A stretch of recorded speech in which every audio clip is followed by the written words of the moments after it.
बिहार में क्या वाकई दो गठबंधन चुनाव लड़ रहे हैं?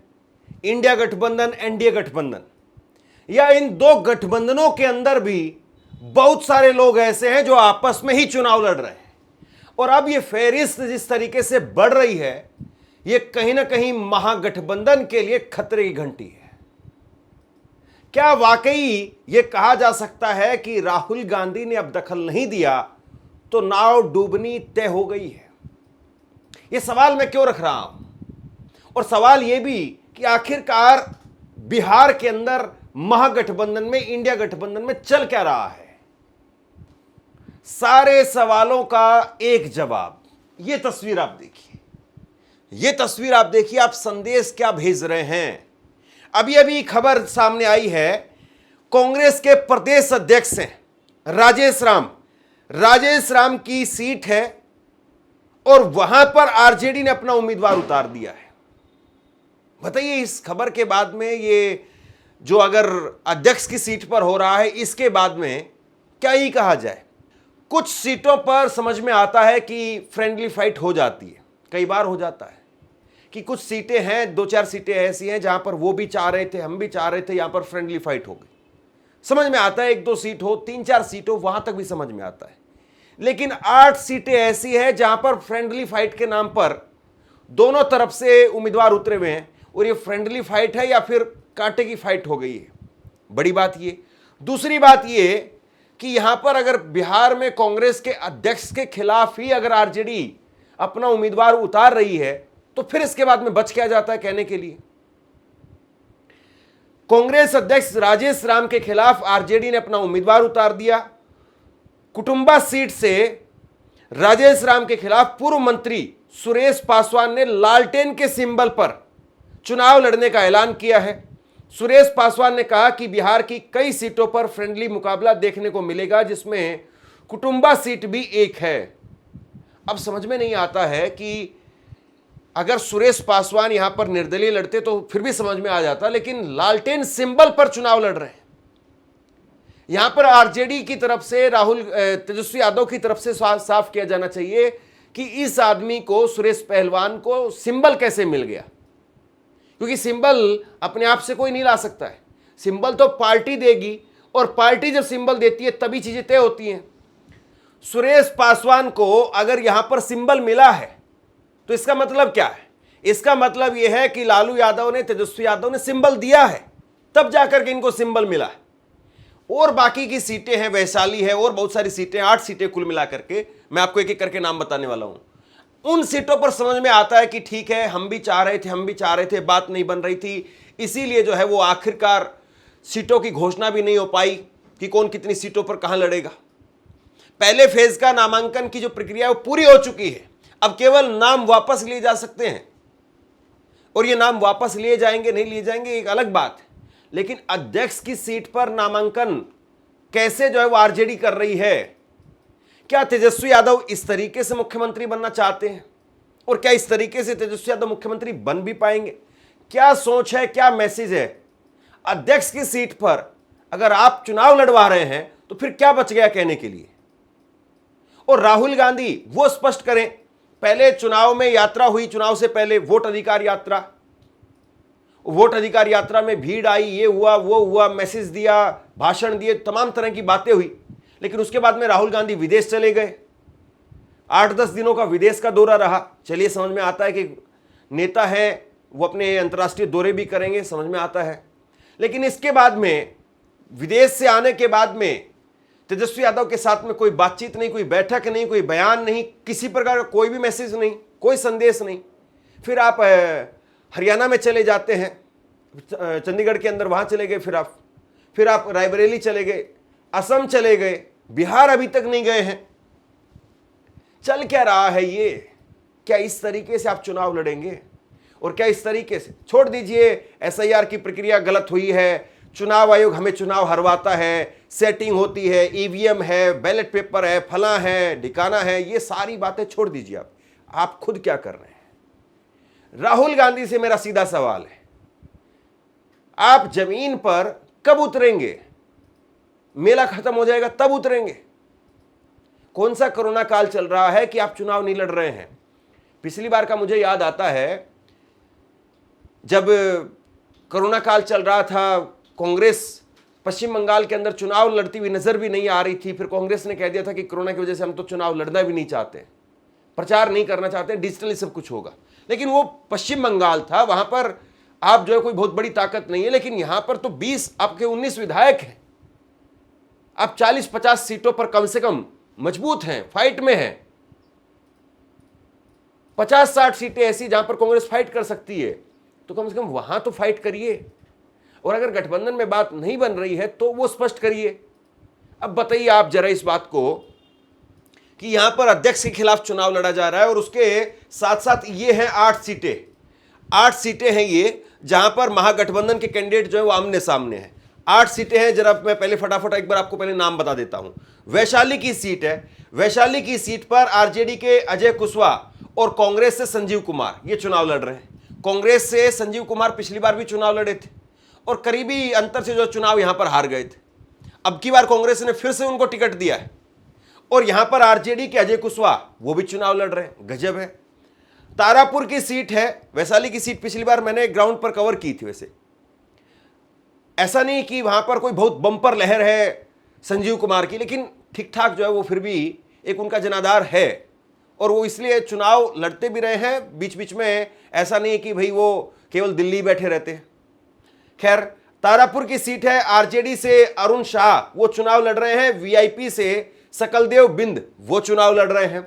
बछवाड़ा से सीपीआई के अवधेश राय के सामने कांग्रेस के गरीबदास हैं। अब ये जो सीट है, यहां पर कांग्रेस यूथ कांग्रेस के अध्यक्ष हैं, ये बिहार यूथ कांग्रेस के।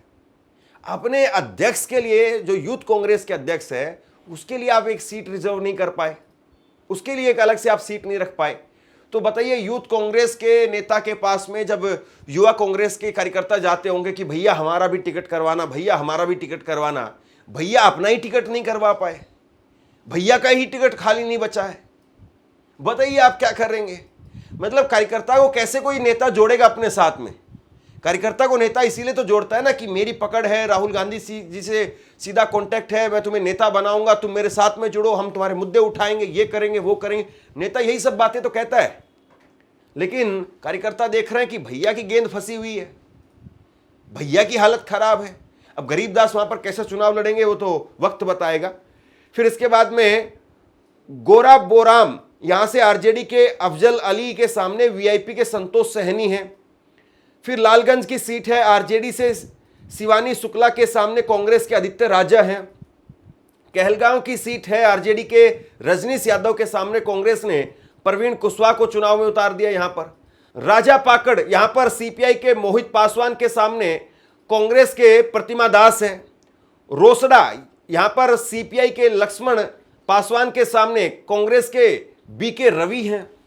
यानी आपसे कुछ कहना चाहता हूं, आज के वक्त में पत्रकारिता करना कितना मुश्किल काम है, लेकिन अगर ऐसे में भी कोई आपकी खबर दिखा रहा है, कोई आपके मुद्दे पर बात कर रहा है, तो आपको भी उसका साथ देना चाहिए। अगर आपको लगता है कि मेरी पत्रकारिता सही है, मैं आपके लिए आपकी खबर वो दिखा रहा हूं, तो ऐसे में आप मेरा सहयोग कीजिए। आप इस वीडियो को जब लाइक करेंगे तो लाइक के साथ में ही एक थैंक्स का बटन आपको दिखाई देगा। उस थैंक्स के बटन पर आप क्लिक कीजिए और जो भी सहयोग राशि दे सकते हैं वो दीजिए। दूसरा, आप चैनल को ज्वाइन कर सकते हैं और चैनल को ज्वाइन करके भी मुझे मदद कर सकते हैं। कांग्रेस वर्सेस सीपीआई भी है, मुकेश सहनी वर्सेस जो है वो आरजेडी भी है, आरजेडी वर्सेस कांग्रेस भी है। यानी कौन सा गठबंधन किसके साथ में, किसके सामने चुनाव नहीं लड़ रहा है, जरा वो बताइए आप। जब आपके अध्यक्ष, आपके यूथ कांग्रेस के अध्यक्ष और 8 सीटें ऐसी, और ये 9वीं सीट हो जाएगी, कुटुंबा सीट जो इसमें मैंने फाइनल नहीं की है, 9 सीट हो जाएंगी फिर ये। और अभी दूसरे फेज का जो है वो नामांकन होना बाकी है। अभी पहले फेज का नामांकन जो है पूरा हुआ है, यानी जो 121 सीटों पर चुनाव होगा उतना केवल नामांकन हुआ है, और अभी 9 सीटें हमारे सामने आ गई है। अभी दूसरे फेज की 122 सीटें वो बाकी हैं। तो बताइए आप कितनी जो है वो सीटें ऐसी होंगी जहां पर फ्रेंडली होगा। और ये फ्रेंडली नहीं है भैया, जनता क्या देखती नहीं, जनता क्या समझती नहीं कि आपके अध्यक्ष तो आमने सामने लड़ रहे हैं, आपके अध्यक्ष तो खुद अपने प्रचार में फंस गए हैं। अब बताइए, राजेश राम के खिलाफ अगर सुरेश पासवान वो चुनाव लड़ेंगे तो राजेश राम कहीं दूसरी जगह पर जा पाएंगे?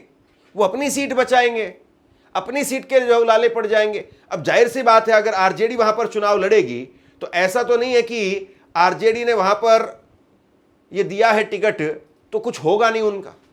जाहिर सी बात उनका भी कुछ होगा, पूर्व में मंत्री हैं सुरेश पासवान। तो ये आखिरकार चल क्या रहा है? क्यों नहीं तेजस्वी यादव और राहुल गांधी आपस में बात करते और बात करके जो यहां पर ये आमने सामने खड़े हो गए हैं, या तो इस तरफ के लोगों के नामांकन जो है वो नाम वापसी करवा लिए जाएं, क्योंकि नाम वापसी की तारीख अभी बची हुई है। अगर राहुल गांधी इंटरवीन करे, तेजस्वी यादव इंटरवीन करे, तो हो सकता है कि नाम वापसी हो जाए। और नाम वापसी हो जाएंगे तो बात समझ में आ जाएगी, फिर एक प्रेस कॉन्फ्रेंस वगैरह कर दी जाए कि हाँ ठीक है, सब कुछ ठीक है, कुछ लोगों ने भर दिया था पर्चा। और जो नाम वापस ना ले उनको पार्टी से बाहर कर दिया जाए। अगर आप उतना नहीं कर सकते हैं तो आप ये कह दीजिए कि वो महागठबंधन के उम्मीदवार नहीं है। कुछ तो कहिए, कुछ तो करिए। आप दिल्ली बैठे रहेंगे, वो उधर पटना बैठे रहेंगे और मामला ऐसे चलेगा क्या? और वैसे भी चुनाव में समय नहीं है। एक कैंडिडेट प्रचार भी करेगा, घर घर भी जाएगा, कैसे जाएगा वो? अभी तक उसके सामने यही साफ नहीं है कि उसको हाईवे से जाना है या अप्रोच रोड से जाना है। उसको बताइए ना भैया कि तुमको हाईवे पर गाड़ी दौड़ानी है, अपनी गाड़ी में पेट्रोल वगैरह सब कुछ टाइट करके रखो। उसको पता ही नहीं है कि क्या करना है, चुनाव लड़ना है नहीं लड़ना है, क्या करना है। और जो आखिरी समय तक आप ला करके फिर कहेंगे कि नहीं ठीक है हमने इसको मना लिया, आखिरी समय तक आकर के जो आदमी मानेगा, क्या वो वाकई मानेगा या सिर्फ और सिर्फ केवल नाम मात्र के लिए मानेगा? उसके बाद में हराएगा जरूर, क्योंकि उसकी पूरी तैयारी हो गई थी, उसने खर्चा लगा दिया था, सब कुछ कर दिया था। वो करोड़ 2 करोड़ रुपए खर्च कर चुका होगा रैलियों के लिए, इधर उधर प्रोग्राम के लिए, इधर उधर टेंट वगैरह के लिए, बहुत सारे खर्चे होते हैं चुनाव के अंदर। तो आप कर क्या रहे हैं साहब? बताइए ना कि ड्राइवर कौन है, गाड़ी कौन लेकर के जा रहा है। उसको भी ड्रेस पहना करके बैठा दिया, इसको भी ड्रेस पहना करके बैठा दिया। हरियाणा में कांग्रेस कैसे हारी? हरियाणा में कांग्रेस, बहुत सारे लोग कहते हैं कि जो बागी खड़े हुए थे उनको बैठाया ही नहीं गया, उनसे बात ही नहीं की गई। किसी ने यह कहा ही नहीं कि कोई बागी खड़ा हो गया तो चलिए बैठ जाइए। या कोई तैयारी कर रहा था जिसको 6 महीने पहले थपकी मार करके छोड़ दिया गया था कि ठीक है शाबाश करो तैयारी, शाबाश तैयारी करो, शाबाश टिकट तुम्हारी पक्की है। जिनको शाबाशी दे दे करके, थपकी लगा लगा करके, और जिनको टिकट की पक्की हामी भर भर करके और चाबी भर करके मैदान में छोड़ दिया गया था, जो दौड़ रहे थे मैदान के अंदर, उनको बैठाया ही नहीं गया, उनको पकड़ा ही नहीं गया, उनकी कहीं किसी ने बैटरी नहीं निकाली। ये भैया शांत हो जाओ, बैठ जाओ, तुम्हारी जो बैटरी है, तुम्हारी जो ऊर्जा है, तुम्हारी एनर्जी है, तुम्हारा पैसा है, ये अगले चुनाव में तुम्हें काम में लेना है। अगले चुनाव की गारंटी देते हैं, इस बार बैठ जाओ आप। चुनाव कैसे होता है? हरियाणा आप हार गए नाक के नीचे, तो फिर कहें कि नहीं चुनाव आयोग ऐसा वैसा तैसा जैसा, बताइए कैसे चलेगा? कांग्रेस और आरजेडी क्या थाली में सजा करके दिवाली गिफ्ट देना चाहते हैं इस चुनाव को? मुझे नहीं लगता है कि लोग इतने भी पागल हैं कि आप आमने सामने लड़ेंगे और उसके बाद में जो है आप सोचते हैं कि नहीं आप ही की सरकार बनेगी। लोग देखते हैं कि भैया ये खुद लड़ रहे हैं, हमें क्या कुर्सी देंगे ला करके। बिहार का आदमी वैसे भी चतुर है, चालाक है, राजनीतिक समझ है उसके पास में, और आप जो है वो सोच रहे हैं कि नहीं नहीं हम उसको ऐसे कैसे चलेगा।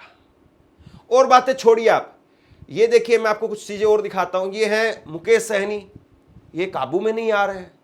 मुकेश सहनी कह रहे हैं कि हम चुनाव नहीं लड़ेंगे, राज्यसभा भी नहीं जाएंगे, लेकिन बिहार में महागठबंधन की सरकार बनाएंगे, उप मुख्यमंत्री बनेंगे। अब इसको आप पॉजिटिव मैसेज कहेंगे कि नेगेटिव मैसेज कहेंगे? महागठबंधन की सरकार बनाएंगे, क्या करेंगे क्या नहीं करेंगे, मतलब ये अपनी ईगो बता रहे हैं, क्या बता रहे हैं ये? इसके साथ में एक ये देखिए आप, तारिक अनवर, कांग्रेस के बड़े नेता, कद्दावर नेता, तो तारिक अनवर जो है वो कह रहे हैं कि पूर्व विधायक हैं, मतलब ये बता रहे हैं कि भैया, और वीडियो बना बना करके बता रहे हैं। समझ से परे की बात है, इनके पास में क्या पार्टी का कोई मंच नहीं है, किसी का फोन नंबर नहीं है, कोई इनकी सुन नहीं रहा है, या इनका खुद का अपना कोई दर्द है? समस्या कहां है? ये कह रहे हैं कि गजानन शाही मुन्ना जो है वो पिछले चुनाव में बहुत कम मार्जिन से जो है वो हारे थे और उनको टिकट नहीं मिला। बहुत सारी ऐसी टिकटों की लेकर के चर्चा हो रही कांग्रेस के अंदर कि फला जगह पर टिकट क्यों मिल गया, फला जगह पर टिकट क्यों कट गया। जाले से कहा जा रहा कि ऋषि मिश्रा उनको 1 घंटे पहले जो है ला करके टिकट दे दिया। तो सवाल यह है कि भैया चल क्या रहा है, आप कर क्या रहे हैं। ये तारिक अनवर वीडियो बना रहे हैं खुद से, कोई चैनल वाला आकर के नहीं पूछ रहा है, खुद से आकर के वीडियो। और चैनल वाले तो जरूर जाएंगे, दौड़े दौड़े जाएंगे। बीजेपी वहां से चाबी भर देगी कि फलां जगह पर चले जाओ, तो भाग करके चले जाएंगे। ये अपने आप से वीडियो बना रहे हैं, अपने आप से जो है वो वीडियो बना करके कह रहे हैं कि भैया टिकटों में जो है वो जो बंटवारा हुआ है हमारी समझ से परे है। अरे आपके पास में किसी का फोन नंबर होगा, कोई आपसे बात करता होगा, कोई आपसे मिलता होगा, उसको फोन करिए ना भैया। और आपकी नहीं चल रही है तो फिर आपको क्या लग रहा है। और आप इतना खुल करके बोल रहे हैं तो of the record, on the record बाकी के नेता क्या बोलेंगे। और क्या ऐसे चुनाव लड़े जाते हैं। वोट अधिकार यात्रा और वो सब कुछ जो किया वो कैसे आप करेंगे। और अब 15 दिन में कोई भी प्रत्याशी प्रचार कैसे करेगा। बिहार में ऐसा नहीं कि छोटी छोटी विधानसभा है दिल्ली के तरीके से कि आप एक दिन में पूरी विधानसभा जो है उसका चक्कर काट लेंगे, ऐसा नहीं है। बिहार में बड़ी बड़ी विधानसभाएं, लोग हैं, लोकल हैं, उनके पास जाना पड़ेगा। फला गांव में कोई नाराज हो गया, फला जगह पर कोई नाराज हो गया, ये हो गया, वो हो गया, उसका वोट नहीं बना, इसका वोट कट गया, ऐसा है वैसा है, फला जगह पर मारपीट हो गई, फला जगह पर शराब बट रही है, फला जगह पर साड़ियां बांटी जा रही हैं, कोई पैसे बांट रहा है। कैसे कोई कैंडिडेट भागेगा। कैंडिडेट को पता ही नहीं है कि मुझे करना क्या है। या फिर आपको लगता है कि नहीं ये 20 सीटों को आप क्रॉस मार दीजिए, 20 सीटों को आप छोड़ दीजिए, 15 सीटों को छोड़ दीजिए, 10 सीटों को छोड़ दीजिए, बाकी जगह पर हमारी सिचुएशन बहुत शानदार है, बाकी जगह पर हम बिल्कुल 100% जीत रहे हैं। या मान लीजिए कि ये 15 सीटें, 20 सीटें ऐसी हैं जो सीटें आप जो है उस पर उलझे हुए हैं, फंसे हुए हैं, तो 220 सीटें, क्या वहां पर आप ऐसा कह सकते हैं कि 220 में से हमारी तो 150 आ जाएंगी अपने आप। क्या आप ये कह सकते हैं कि 220 में से 150 तो हर हाल में आएंगे। इतना कोई कह सकता है क्या। बीजेपी नहीं कह पा रही है, नीतीश कुमार नहीं कह पा रहे, कोई नहीं कह पा रहा। और उधर बीजेपी लगी पड़ी है कैसे लोगों को मनाया जाए, किस तरीके से मनाया जाए। और इधर जो है वो पता ही नहीं है कि कौन कहां पर जाकर के सोएगा। शाम के जो है वो रात के 11 बज गए हैं, अभी तक किसी को पता ही नहीं है खड़े खड़े कहां पर कोई सोएगा। वो तो गली के अंदर लेट जाएगा। और जब गली में मेहमान लेट जाएंगे तो पता चल जाएगा कि आपकी मेहमान नवाजी क्या थी, आप क्या कर रहे थे। हो सकता है कि मेरी ये वीडियो कांग्रेस के लोगों को खराब लगे, वो डिसलाइक करें, वो कमेंट करें, वो कुछ और उल्टी सीधी बात कहें, लेकिन जो चीज मुझे दिखाई देती है उसको बोलने से मुझे कोई नहीं रोक सकता है। चुनाव है, चुनाव में अगर आप गलती करेंगे, बीजेपी है, कांग्रेस है, आरजेडी है, जेडीयू है, अगर कोई गलती करेगा तो क्यों नहीं उस गलती को जो दिखाया जाना चाहिए, क्यों नहीं उस पर बात होनी चाहिए। और अगर कुछ लोगों को लगता है कि नहीं कहते रहो कि बीजेपी जीत हार रही है, कांग्रेस जीत रही है, कांग्रेस जीत रही, कांग्रेस जीत रही है, ऐसे थोड़ी ना होता है। अगर कहीं किसी का मास्टर स्ट्रोक है तो दिखाया जाए, बताया जाए कि मास्टर स्ट्रोक है। आपके सामने बीजेपी है, उधर नीतीश कुमार है, उधर 20 साल के वो भी मुख्यमंत्री हैं। ऐसा नहीं है कि वो रिटायरमेंट की अपनी कुर्सी बनवा करके बैठे हुए हैं कि चलिए अब मुझे रिटायरमेंट लेनी है और ये आरामदायक कुर्सी मैंने बनवा ली है और इस पर सुबह शाम बैठ करके अखबार पढ़ूंगा, टीवी देखूंगा, मूंगफली छील करके खाऊंगा। नीतीश कुमार ये नहीं सोच रहे हैं, वो अभी भी सोच रहे हैं कि 25 से 30 नीतीश, उनके दिमाग में अभी भी यही चल रहा है। नेता कोई कुर्सी छोड़ने के लिए तैयार नहीं है। नीतीश कुमार स्वस्थ हो, अस्वस्थ हो, कुछ भी हो, सब कुर्सी पर बैठे रहना चाहते हैं। तो अब देखते हैं कि राहुल गांधी, तेजस्वी यादव वो कुछ करते भी हैं, कुछ होता भी है, या बस टाई टाई टाई टाई फिस। आप बताइए, आप इसको लेकर के क्या सोचते हैं, नीचे कमेंट बॉक्स में अपनी राय लिख करके बताइए। अगर कुछ खबर में तब्दीली होगी, कुछ खबर बदल करके सामने आएगी, कुछ वहाँ से पॉजिटिव संकेत या कुछ ऐसी चीज़ सामने आएगी जिससे लगता है कि नई चीज़ें वाकई सुधर रही हैं, बदल रही हैं, तो वो भी आपको बताऊंगा। शेयर कीजिए इस खबर को और आप क्या सोचते हैं नीचे कमेंट बॉक्स में लिख करके जरूर बताइए। धन्यवाद।